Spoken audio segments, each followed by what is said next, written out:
Од денес и црни лебеди ќе го красат Охридското езеро. Парот Адам и Лилите од Белградската зоолошка градина се сели во езерските води. Денес беше пуштена само женката, а за неколку денови ќе биде пуштен и мажјакот.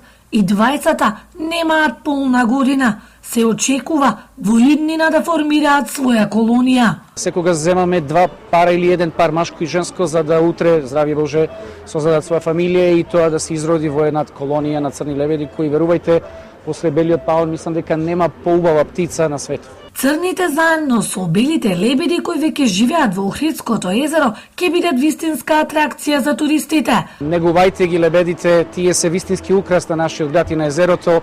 Кога можете, хранете ги, дајте им шанса да успее и црниот и давајте идеи како да направиме тој живот на тој животински свет, животот на езерото да го направиме уште побогат и уште поубав, поразноврстен. На крај на криштата ова е добра акција за да привлече повеќе туристи. Во 70-тите години во водите на Охридското езеро живееле и 4 црни лебеди. За жал несовесни граѓани кои ги ловеле ги уништиле прекрасните птици.